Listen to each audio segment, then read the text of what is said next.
I know it's a little early for Christmas, Edward, but I have a present for you.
They're powerful moments on the screen where he's having the heart attack, aren't they? Well, I think so. I mean, especially seeing him, it's just it.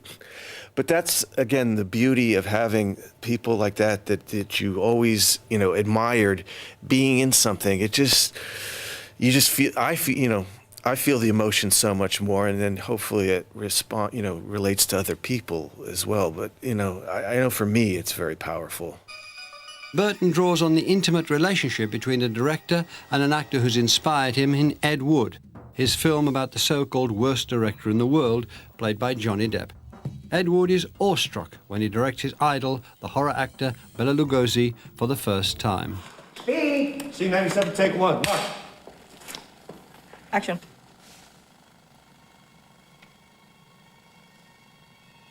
Beware.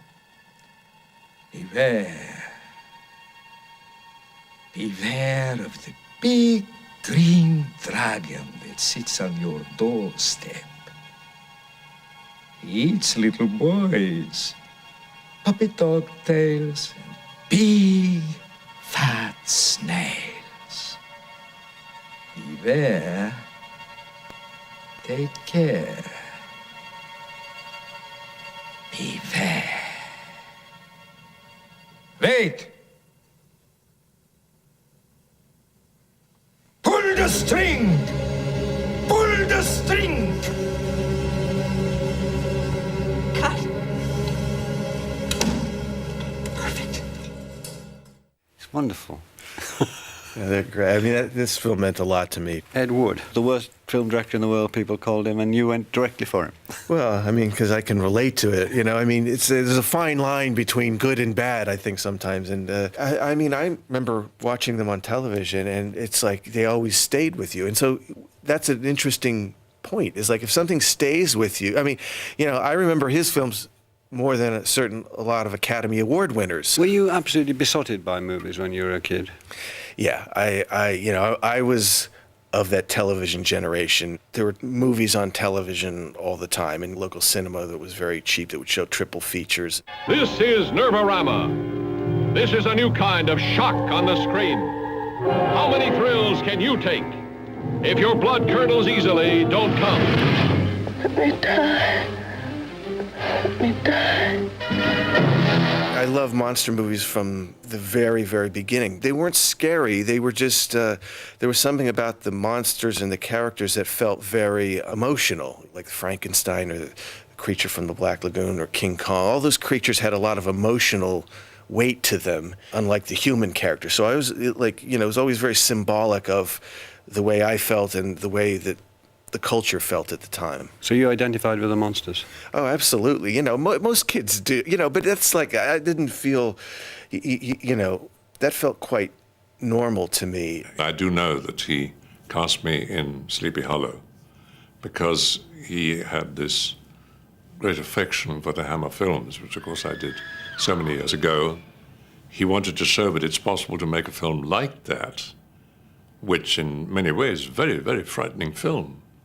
Very frightening film indeed. He actually said to me, you know, this is, in a way, is my tribute to Hammer. Oh my God.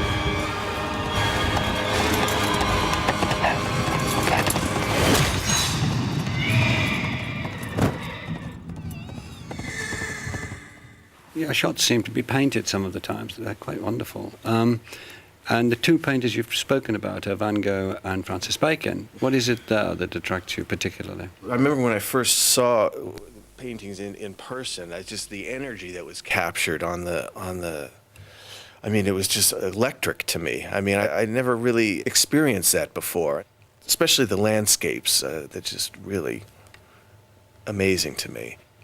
A very direct, visceral experience there. Well, that's it. It's I'm always surprised by those experiences because they don't happen all the time, and those I find are quite exciting moments in life, and are moments to remember for me because that's what kind of keeps you going. It just goes directly inside of you and bypasses your, you know, short-circuited brain in some ways. And just sort of touching one or two other points. The poems of Dr. Seuss, there's Edward Gorey, Roald Dahl, they come into the mix, don't they? Yeah, I mean, I think Dr. Seuss was probably the first author that had a lot of impact on me. They're very funny and subversive and unique, and that's what then, a bit older, getting into Roald Dahl, I found that I enjoyed people that had a mixture of both emotion, humor, a bit of subversiveness and a bit of darkness all sort of mixed in there together. I felt very much in tune with that kind of mixture of elements.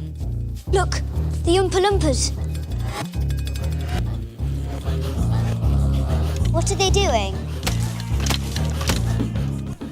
Well, I believe they're going to treat us to a little song.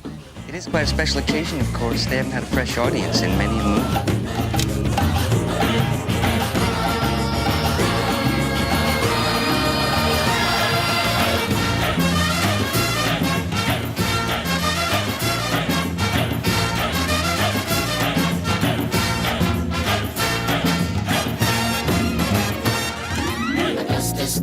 Augustus Gloop, the great bakery nincompoop. Augustus Gloop, so big and vile, so greedy, foul, and infantile. Come on, we cry, the time is right to send him shooting up the pipe. But don't dear children be alarmed. Augustus Gloop will not be harmed. Augustus Gloop will not be harmed.